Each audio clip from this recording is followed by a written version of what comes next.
And so if you pay attention to these three things, you can build a business that's viable. You can build a business that you can one day walk away from if that's what you choose to do. And you can build a business that can run regardless of whether or not you are there. Let's go.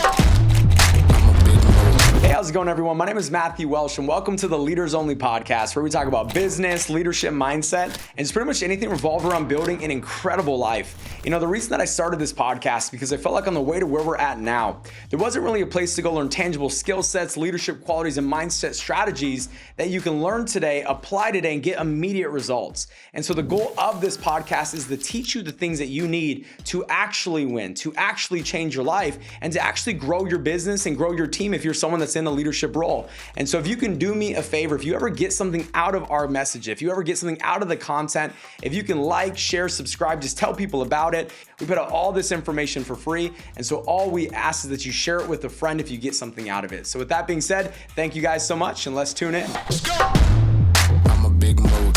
You can't name a lot of things that I did. Today, I'm going to be covering a subject that I truly believe can completely alter the direction of your entire business if you take what I say seriously, if you apply what it is that I say, and if you value the information that I'm about to go over with you.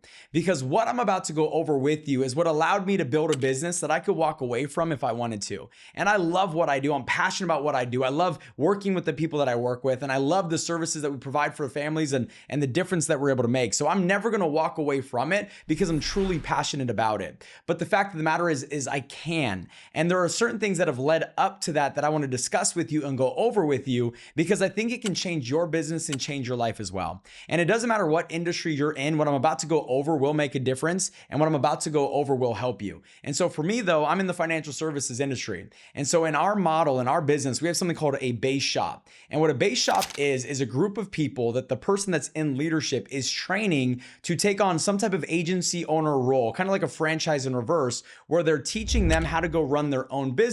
And by doing this, they almost get like a royalty on everything that agency owner and all of their agents do the rest of their entire career. And so for me, I'm always asking myself, is my base shop viable? So if you owned a coffee shop, I want you to ask yourself the question, is my coffee shop viable? Is my retail store viable? Have I created a viable business? And for me, what determines whether or not a business is viable?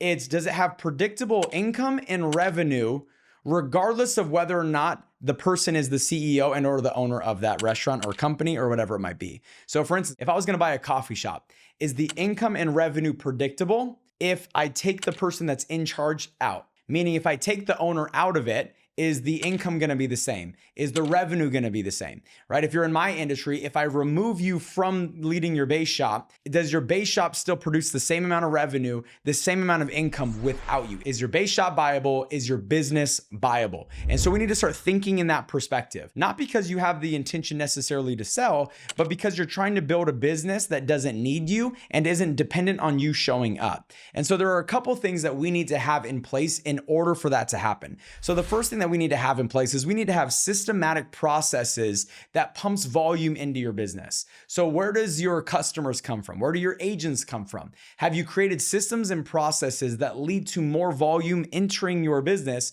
Because business is all about volume. What does Amazon track? Does Amazon track what's being sold necessarily? No, not necessarily. What they track is how many people are coming onto the site. What Walmart tracks is how many people enter the store. They have a plethora of different products. They have a plethora of different services that are available on Amazon in the Walmart store. But what matters to them the most is how many people enter the store, how many people enter the site, because if X amount of people enter the site, then X amount of product will typically be sold. And if X amount of product is typically sold, the average price per unit sold is X, Y, and Z. And then that leads to a predictable revenue stream, which then leads to a predictable income. So if we have predictable processes that can tell us how many people are going to be entering the business on each given month, then all of a sudden we can start to predict the revenue that's coming from that business as well. So number one, we need to have systematic volume that leads to more volume, and more volume coming into the business. So once again, we need to have systematic volume that's very predictable, where no matter what, we know where the volume is going to come from. We know where the customers are going to come from. If you're in a recruiting model, you know where the new agents are going to come from. That that needs to be systemized. The second thing that I pay attention to is the systems that are in place, because you don't run a business, you run a system, and the system runs the business.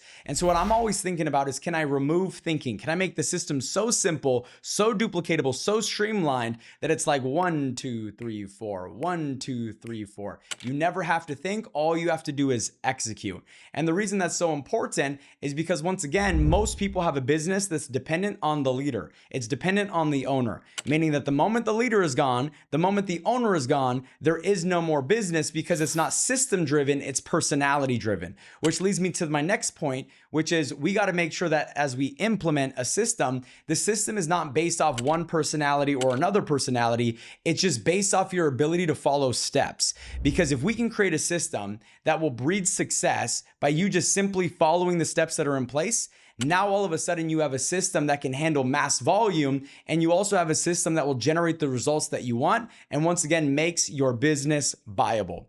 The third thing that I pay attention to is the leadership team that is in place. Meaning, is the leadership team that you have established and put in place in your base shop, in your coffee shop, in your retail store, whatever it might be, does the leadership know what they are doing? Do they know everything from A to Z? Do they know how to train other people? Because it's one thing to know how to do something all on your own. It's another thing to be able to train other people on how to do it.